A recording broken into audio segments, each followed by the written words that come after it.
എല്ലാ കൂട്ടുകാർക്കും നല്ലൊരു ദിവസം ആശംസിച്ചുകൊണ്ട് നമുക്ക് നേരെ ഉണ്ണിമോടെ അയ്യപ്പസ്വാമിയുടെ ഇന്നത്തെ നല്ലൊരു വിശേഷം കേട്ടാലോ. അങ്ങനെ ഇന്നത്തെ വിശേഷത്തില് ഗിരിദേവനും ഗുളികനും സംസാരിച്ചുകൊണ്ടിരിക്കുകയാണ്. ഈ സമയം ഗിരിദേവൻ പറഞ്ഞു, ഗുളിക നിങ്ങൾ കേൾക്കണില്ലേ നിങ്ങളുടെ ഭക്തന്റെ പ്രാർത്ഥന, എന്നിട്ട് നിങ്ങൾ എന്താ അങ്ങോട്ട് പോകാതെ ഇരിക്കുന്നേ? ഭക്തന്റെ പ്രാർത്ഥന കേൾക്കാതിരിക്കാൻ മാത്രം അതവനാണോ നിങ്ങൾ എന്നൊക്കെ ചോദിക്കുക. ഇതൊക്കെ കേട്ടിട്ട് ഗുളികയൊന്നും മിണ്ടാതിരിക്കുക. എനിക്കറിയാം നിങ്ങൾ പോകാത്തതിന് കാരണം എന്താന്ന്. അങ്ങോട്ട് ചെന്നിട്ടുണ്ടെങ്കിൽ എന്റെ മുൻപിൽ നിങ്ങൾക്ക് തോൽക്കേണ്ടതായിട്ട് വരും. അത് ഓർത്തിട്ടല്ലേ എന്ന് ചോദിക്കുകയാണ്.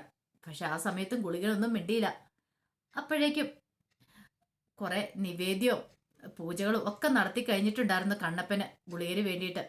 പാപ പറഞ്ഞു, അല്ല ഇത്രയും നിവേദ്യവും പ്രാർത്ഥനകളും ഒക്കെ നടത്തിയിട്ട് പോലും ഇതേ കണ്ണപ്പന് മുൻപില്ല ഗുളികൻ പ്രത്യക്ഷപ്പെട്ടിട്ടില്ലല്ലോ എന്ന് പറയണം. അപ്പൊ കണ്ണപ്പന്റെ പ്രാർത്ഥന വെറുതെ വിഫലമായല്ലേന്ന് ചോദിക്കാം. ഇത് കേട്ടത് കണ്ണപ്പൻ പറഞ്ഞു, അല്ല അത് പിന്നെ എനിക്കറിയില്ല എന്ത് ചെയ്യണമെന്ന്.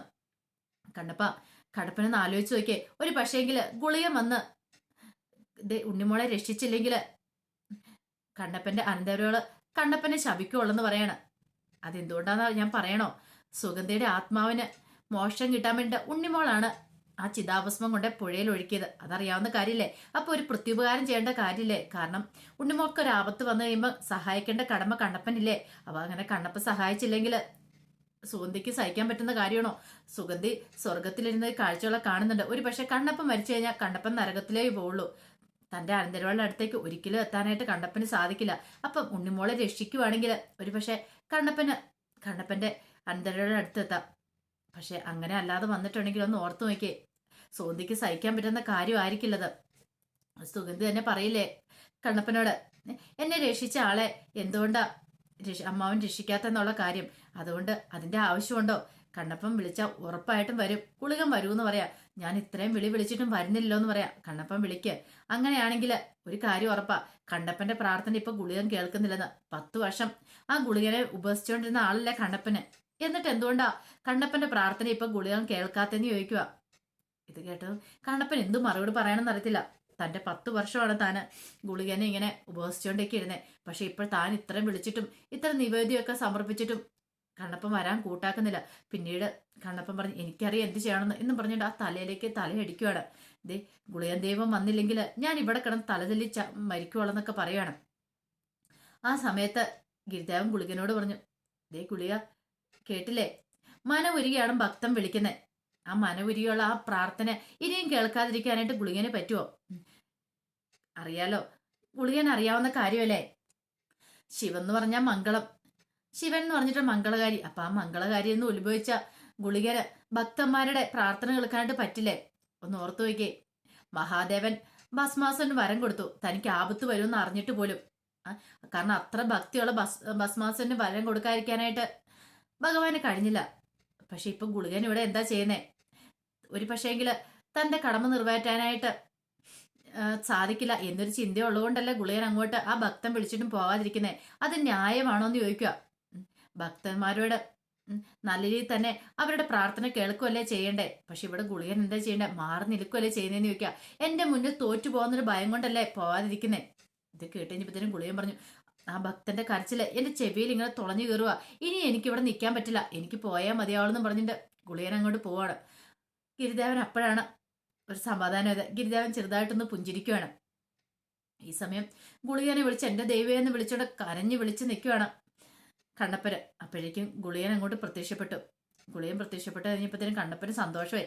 കണ്ണപ്പനോട്, എന്താ ഭക്ത, എന്നെ എന്തിനാ വിളിച്ചു വരുത്തിയെന്ന് ചോദിക്കാം. അത് പിന്നെ ഗുളികൻ ദൈവത്തിന് അറിയാലോ, ഈ കിടക്കുന്ന മോള് എന്റെ സുഗന്ധിയുടെ ആത്മാവിന് മോഷണം കൊടുക്കാൻ വേണ്ടി അവളാണ് പുഴയെ കൊണ്ടുപോയി ആ ചിതാഭസ്മം ഒഴുക്കിയത്. അപ്പൊ അവൾക്കൊരു ആപത്ത് വന്നു കഴിയുമ്പോൾ അവളെ സഹായിക്കേണ്ട കടമ എനിക്കില്ലേ? അവള് വയ്യാതെ കിടക്കുവാണ്, അവളെ ജീവിതത്തിലേക്ക് തിരികെ കൊണ്ടുവരണമെന്ന് പറയാം. ഇത് കേട്ടതും ഗുളികൻ പറഞ്ഞു, അതിന് സാധ്യമല്ല. കാരണം അവളുടെ ആയുസ് ഒടുങ്ങാറായതാ, ഇനി അവളുടെ ജീവിതത്തിലേക്ക് തിരികെ കൊണ്ടുവരാൻ പറ്റില്ലെന്ന് പറയണം. ഇത് കേട്ടതും വാ പറഞ്ഞു, അതെങ്ങനെ സംഭവിക്കും? അവളുടെ ആയുസ് തീരാറൊന്നും ആയിട്ടില്ല. അതുകൊണ്ട് അവളെ ജീവിതത്തിലേക്ക് തിരികെ കൊണ്ടുവരാൻ പറ കണ്ണപ്പാന്ന് പറയണം. കണ്ണപ്പൻ പറഞ്ഞു, ഗുളികൻ ദൈവേ അവളെ രക്ഷിക്കണം, ഗുളികൻ ദൈവത്തിനെ മാത്രമേ രക്ഷിക്കാൻ പറ്റുള്ളൂ പറയണെന്ന് പറയാം. എന്നെ കൊണ്ട് സാധിക്കില്ല, എനിക്ക് അതിന് കഴിയില്ലെന്ന് പറയാണ്. ഇത് കേട്ടത് കണ്ണപ്പന് പിന്നെ എന്ത് ചെയ്യണമെന്ന് അറിയത്തില്ല. ബാവ ഗുളികനോട് ബാവ കണ്ണപ്പനോട് എന്തേ കണ്ണപ്പ, ഒരു കാര്യം ഞാൻ പറഞ്ഞേക്കാം. ഇപ്പൊ ഇവളെ രക്ഷിക്കാൻ പറ്റിയില്ലെങ്കിൽ കണ്ണപ്പന്റെ അനന്തരവളെ ഒരിക്കലും കിട്ടാനായിട്ട് പോകുന്നില്ല. അങ്ങേ ലോകത്ത് എന്നാലും കണ്ണപ്പൻ നരകത്തിലേക്ക് പോകും, അവള് സ്വർഗത്തിലേ ഇരിക്കത്തുള്ളൂ. അവളുടെ അടുത്ത് പോകാൻ പോലും പറ്റത്തില്ല. ഇനിയിപ്പോ എന്ത് ചെയ്യണമെന്ന് കണ്ണപ്പൻ തന്നെ ആലോചിച്ചാൽ മതി. ഞാൻ പറയാനുള്ള കാര്യങ്ങൾ ഞാൻ പറഞ്ഞു. ഏ, ഇത്രയും കാലം ഗുളികൻ ദൈവത്തെ പ്രാർത്ഥിച്ചല്ലേ, എന്നിട്ട് ആ ഗുളികൻ ദൈവം കണ്ണപ്പന്റെ പ്രാർത്ഥന കേൾക്കുന്നില്ലെന്ന് വെച്ചാലോ? ഇത് കേട്ട് കഴിഞ്ഞപ്പോ ഗുളികൻ പറഞ്ഞു, ഈ ഒരു പ്രാർത്ഥന മാത്രം എനിക്ക് കേൾക്കാൻ പറ്റില്ല എന്ന് പറയണം. പെട്ടെന്ന് വാ പറഞ്ഞു, അതെ ഒരു കാര്യം ഞാൻ പറയാം. ഇപ്പോഴും പ്രാർത്ഥിച്ച് ആ പ്രാർത്ഥന കേട്ടില്ലെങ്കിൽ ഇനി ഒരിക്കലും കണ്ണപ്പന് സ്വർഗത്തിൽ പോകാനായിട്ട് സാധിക്കില്ല. ഞാൻ പറയാനുള്ള പറഞ്ഞു. ഇത് കേട്ടപ്പോൾ ഗുളിയൻ പെട്ടെന്ന് പറഞ്ഞു, അത് സാധിക്കുന്ന കാര്യമില്ല, ഇവളെ എനിക്ക് രക്ഷപ്പെടുത്താനായിട്ട് പറ്റില്ല, എനിക്ക് അത് ഒരിക്കലും സാധിക്കാത്ത കാര്യമെന്ന് പറയണം. അവസാനം കണ്ണപ്പൻ പറഞ്ഞു, അതെ ഈ മോളെ രക്ഷിക്കണമെന്ന് പറയണം. ആകപ്പാടെ പെട്ട അവസ്ഥയായി പോയി ഗുളിയന്. ഇവളെ രക്ഷിച്ചില്ലെങ്കിൽ ഞാൻ ഇവിടെ തല്ലിച്ചാകും എന്ന് പറയാം അന്നും പറഞ്ഞുകൊണ്ട് കല്ലിനിട്ട് ആഞ്ഞടിക്കുവാണ്. പെട്ടെന്ന് തന്നെ ഗുളികൻ പറഞ്ഞു, നിർത്ത്, മതി കണ്ണപ്പ, ഇനി വേണ്ട, നീ പറയുന്ന പോലെ തന്നെ ഞാൻ അനുസരിക്കാന്ന് പറയാണ്. അനുസരിക്കാതിരിക്കാൻ പറ്റില്ല, കാരണം അത്ര ആത്മാർത്ഥത്തോട് കൂടിയിട്ടാണ് ഭക്തൻ ആ കാര്യങ്ങളൊക്കെ പറയുന്നത്, കണ്ണപ്പ പറയുന്നത്. അവസാനം എന്ത് ചെയ്യുകയാണ്, ഗുളികൻ ഒന്ന് കണ്ണടയ്ക്കുവാണ്. കണ്ണടച്ച് പ്രാർത്ഥിച്ച് കഴിയുമ്പോഴത്തേനും ഒരു ദിവ്യ വെളിച്ചം ഉണ്ണിമോളുടെ ദേഹത്തേക്ക് വീഴുവാണ്. പിന്നീട് ഗുളികൻ അങ്ങ് അപ്രത്യക്ഷനായി. പെട്ടെന്ന് തന്നെ ഉണ്ണിമോൾ ഇങ്ങനെ ഉറക്കത്തിൽ നിന്ന് എണ്ണവണ്ണം എഴുന്നേക്കുവാണ്. എഴുന്നേറ്റ് ഇങ്ങനെ ചുറ്റും നോക്കും വാവയെ കണ്ടു. ഇതെന്താ വാവേ ഞാൻ ഇവിടെയെന്ന് ചോദിക്കണം. ദാ ഉണ്ണിമോളെ എന്ന് പറഞ്ഞിട്ട് ഉണ്ണിമോളെയും കൂട്ടിക്കൊണ്ട് അങ്ങോട്ട് പോവാണ്. പിന്നീട് ഗിരിദേവന്റെ അടുത്തേക്ക് ഗുളികൻ വരുവാണ്. ഗുളികൻ വന്നിട്ട് പറഞ്ഞു, ഞാൻ അങ്ങൊന്നിന് മുന്നിൽ തോറ്റ് പിന്മാറിയിരിക്കുന്നു പറയാണ്.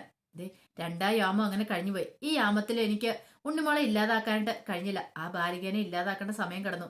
ഇനിയിപ്പം 3 യാമം വരെയുണ്ട്. 3 യാമത്തിൽ എന്താണെങ്കിലും യമധർമ്മൻ ആ ബാലികയുടെ ജീവൻ എടുക്കാനായിട്ട് വരും.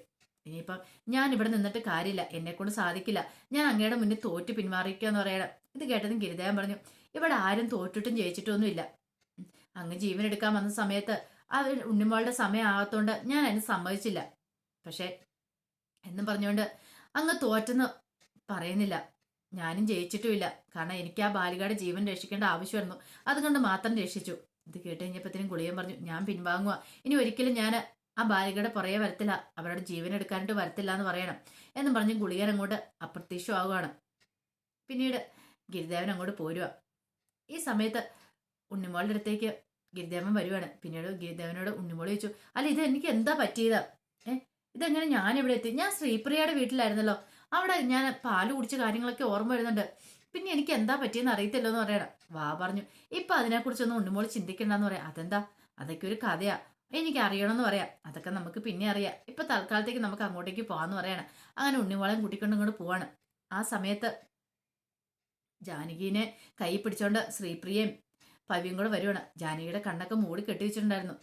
അല്ലമ്മേ, ഈ കണ്ണിനകത്ത് മരുന്ന് വെച്ച് കെട്ടിഞ്ഞ് 3 മണിക്കൂർ കഴിഞ്ഞിട്ട് കണ്ണ് തുറന്നു നോക്കാനല്ലേ ഡോക്ടർ പറഞ്ഞേ? അതേ മോളെ അങ്ങനെ തന്നെ പറഞ്ഞേന്ന് പറയാ. അന്ന് നമുക്ക് കണ്ണ് തുറന്നു നോക്കിയാലോ അച്ഛാ, 3 മണിക്കൂർ ആയല്ലോ എന്ന് പറയണം. അത് ശരിയാ, ഇനിയിപ്പൊ കണ്ണ് തുറന്നു കഴിയുമ്പോ അമ്മയ്ക്ക് കാഴ്ചശക്തി തിരികെ കിട്ടിയില്ലെങ്കിൽ ഇനി ചിലപ്പോൾ എന്തെങ്കിലും സർജറി വേണ്ടി വരുന്നോ ഡോക്ടർ പറഞ്ഞു. ഞരമ്പിന് എന്തെങ്കിലും പ്രശ്നങ്ങൾ ഉണ്ടായിട്ടുണ്ടെന്നാ ഡോക്ടർ പറയണമെന്ന് പറയണേ. ഇത് കേട്ട് കഴിഞ്ഞപ്പോൾ ജാനകി പറഞ്ഞു, അപ്പൊ എനിക്ക് കണ്ണിന് സർജറി ചെയ്യുവാണെങ്കിൽ കാഴ്ചശക്തി തിരികെ കിട്ടുമായിരിക്കും അല്ലേന്ന് ചോദിക്കാം. തിരികെ കിട്ടുമെന്നാ ഡോക്ടർ പറഞ്ഞു. ഒരു കാര്യം ചെയ്യാം, ഇപ്പൊ കണ്ണിന്റെ കെട്ടഴിച്ച് നോക്കാന്ന് പറയണം. അങ്ങനെ കണ്ണിന്റെ കെട്ടഴിച്ച് നോക്കിയിട്ട് ജാനകിക്ക് കാഴ്ചശക്തി തിരികെ കിട്ടില്ല. ശ്രീപ്രിയ ചോദിച്ചു, അമ്മേ എന്നെ കാണാൻ പറ്റുന്നുണ്ടോ എന്ന് ചോദിക്കാം. ഇല്ല എന്ന് പറയണം. ഒട്ടും കാണാൻ പറ്റുന്നില്ലേ? ഇല്ല മോളെ എന്ന് പറയണം. ഇത് കേട്ട് കഴിഞ്ഞപ്പോഴത്തേന് ശ്രീപ്രിയ ഇനിയിപ്പൊ എന്ത് ചെയ്യും? ഇനിയിപ്പോൾ സർജറി നടത്തുന്ന കുറെ പണമൊക്കെ വേണ്ടി വരത്തില്ലേന്ന് ചോദിക്കാം. ഭാവി പറഞ്ഞു, അതെ, പണത്തിന് വേണ്ടി എന്ത് ചെയ്യണമെന്ന് എനിക്കറിയില്ല, ഇനി എവിടുന്ന് വാങ്ങിക്കുമെന്നും അറിയില്ല എന്ന് പറയണം. അപ്പോഴേക്കാണ് ഉണ്ണിമോളും ഗിരിദേവനും ഭാവിയൊക്കെ അങ്ങോട്ട് വരുന്നത്. ആ സമയം ജാനകിച്ചത്, ആരാ മോളെ വന്നേക്കെന്ന് ചോദിക്കാണ്. പെട്ടെന്ന് തന്നെ ഉണ്ണിമോളെ അവരുടെ മുന്നിലേക്ക് കൊണ്ട് നിർത്തി കൊടുക്കുകയാണ്. അപ്പൊ ജാനകി എന്നെ പിടിച്ചു നോക്കും. ഉണ്ണിമോളെ തൊട്ടൊക്കെ നോക്കിയിട്ട് ജാനകിക്ക് ഒന്നും മനസ്സിലായില്ല. ഈ സമയം ഗിരിദേവൻ പറഞ്ഞു, ആരെന്ന് മനസ്സിലായില്ലല്ലേ? ശ്രീപ്രിയ ചോദിച്ചു, ആരാ മോളെ എന്ന് ചോദിക്കുകയാണ്. ദേ നിങ്ങൾക്ക് അറിയാവുന്ന ഒരാളാന്ന് ഗിരിദേവൻ പറയാണ്.